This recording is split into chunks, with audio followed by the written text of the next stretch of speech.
Hello there everybody, welcome back to another video of VIP chess, and in this video I'll be looking at how to checkmate with a queen and king. The queen and king checkmate is one of the most common checkmates you'll get in the endgame, and it's important to know how to do it, otherwise it could cost you the game. And from a winning position you could go to a draw or possibly even a loss. So this is might be the starting position for the queen and king checkmate. No matter what, the concept is usually the same. It's very simple, and it won't take that long for you to learn. So the trick here is to move your queen into a knight's distance away from the king. For example, in this position, the queen is attacking the king like a knight. However, it's not. The king is of course not in check, but it doesn't have that many squares to go to. The queen blocks off all of these squares, so the king only has 3 squares to go to. And you always want to stay in this knight shape formula because it will eventually force the king back into the corner. So, for example, if the king goes to e8, you have queen d6, staying in that same distance away. Now there's only 1 square. King f7, and now when the king remains in that same area, you want to bring your king in. The king now has 3 squares, and if he goes here, it just gives white another opportunity to bring his king in. So the best move for him is probably to move back. We have queen e6, staying in that same range, and of course there's still only 3 squares again. If he goes here, it just gives white another if he goes to f8, he gives white another opportunity to bring his king in, so he probably wouldn't want to do that. So king hits 7, you have queen f6, and of course only 1 more square now. And this is ideal position for you to reach now, because the king, no matter what you do with your king, still has only 2 squares. So while it keeps going back and forth, you can bring in the king. However, there's something you have to be very careful about in this position. There are 2 moves with the king that would lose you the game right away. I'll give you a moment to figure them out.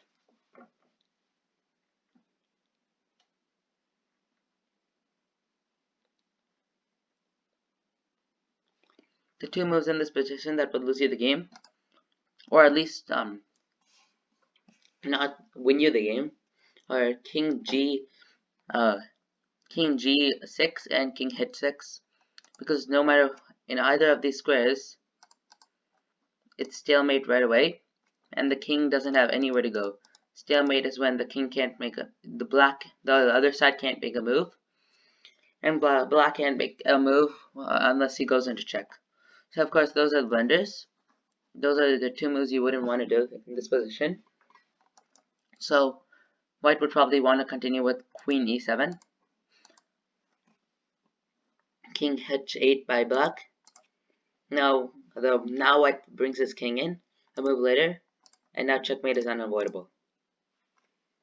There's another method that revolves when you're checkmating with a king and a queen.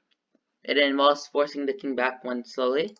So first move would be queen h6, blocking the king off and restricting his squares to these 2. Sorry, I'll use a different color. Restricting his squares to these 2 file ranks.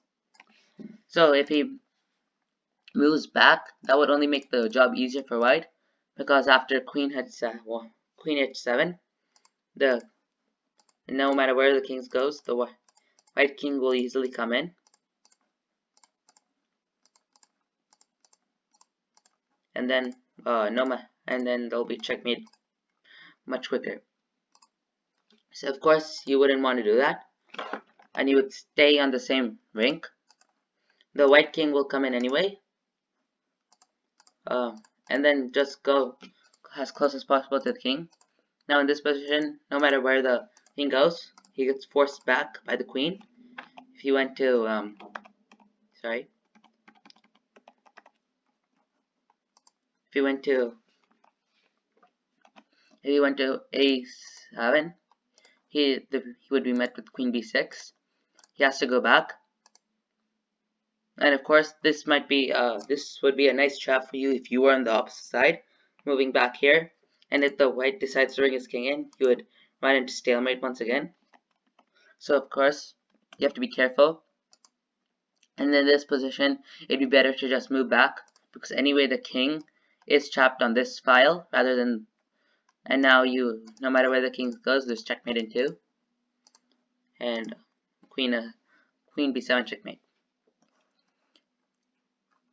So the main things you have. So to recap, there are 2 methods to checkmating with the queen and king. The first method is to just follow the king like a knight and force him into the corner, as we can see here.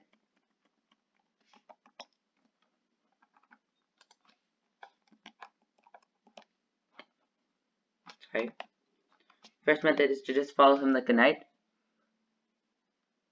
and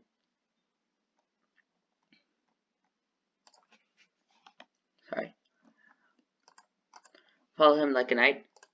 King e8, queen d6, king f7, knight e3, king e8, knight e4, king e4, king f7, king f5, king g8, queen e7. No matter where the king goes, it's checkmate in 2. Oh, sorry. The other method, the one I prefer, because I feel like I don't bring the king into stalemate. Just follow the king around, just drop the king onto a file or rank, and bring in your king in slowly, and then you get checkmate. That concludes our video on checkmating with the queen and king. I hope you enjoyed it and learned something out of it. For more content like this, please subscribe by hitting the subscribe button below, and I'll see you next time.